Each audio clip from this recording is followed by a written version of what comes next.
കർക്കിടക മാസം ആയിക്കഴിഞ്ഞ് കഴിഞ്ഞാൽ എല്ലാവരും അന്വേഷിച്ച് നടക്കണ ചെടി തന്നെയാട്ടോ ഞാനിപ്പോഴും അന്വേഷിച്ച് നടക്കണത്. അങ്ങനെ നമ്മുടെ വീടിൻ്റെ അടുത്ത് കുറേ അന്വേഷിച്ചു, അവിടെ നിന്ന് ഒന്നും കിട്ടിയില്ല. പിന്നെ എനിക്കിതേ സാധനം കിട്ടിയത് നമ്മുടെ വീടിൻ്റെ അപ്പുറത്തെ വീട്ടിൽ നിന്നാണ് കേട്ടോ കിട്ടിയിട്ടുണ്ടായിരുന്നത്. അവിടെ ഒരുപാട് മുക്കുറ്റി ചെടി ഉണ്ടായിരുന്നു, പക്ഷെ വളരെ കുഞ്ഞു കുഞ്ഞു മുക്കുറ്റികളായിരുന്നു കേട്ടോ. അപ്പോൾ കിട്ടിയതിന് എനിക്ക് ഒരുപാട് സന്തോഷമായി. കുറേ അലഞ്ഞിട്ടാണ് ഇത് കിട്ടിയിട്ടുണ്ടായിരുന്നത്. അങ്ങനെ ദേ മുക്കുറ്റി കിട്ടിയ സന്തോഷത്തിൽ ഞങ്ങൾ വീട്ടിലേക്ക് ഇതേ തിരിച്ചു പോരാണ്. അങ്ങനെ വീട്ടിൽ ചെന്ന് ഉടനെ ഇത് കുറി വരയ്ക്കാമെന്ന് വിചാരിച്ചിട്ട് ഇങ്ങനെ പൊയ്ക്കൊണ്ടിരിക്കുകയാണ് കേട്ടോ. അപ്പോൾ ദേ വീട്ടിലെത്തിയപ്പോൾ അപ്പം തന്നെ ഞാനത് കഴുകി കുറിയൊക്കെ വരച്ച് കൊടുക്കുകയാണ്. അപ്പോൾ നിങ്ങളുടെ അവിടെ കർക്കിടക മാസത്തിൽ ഇങ്ങനെയൊക്കെയാണോ? എല്ലാവരും ഒന്ന് കമൻറ്റൊക്കെ ഇട്ടോളോ.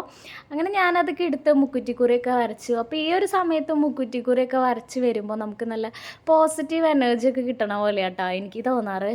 നല്ലൊരു സന്തോഷമുള്ള പോലെയൊക്കെ ഫീൽ ചെയ്യാറുണ്ട്. അങ്ങനെ ഞാൻ മുക്കുറ്റിയൊക്കെ തലയിൽ വെച്ചു. അപ്പോൾ നമ്മുടെ വീഡിയോസ് ഇഷ്ടപ്പെട്ടാൽ ഒന്ന് സപ്പോർട്ട് ചെയ്യണേ. ടാറ്റാ.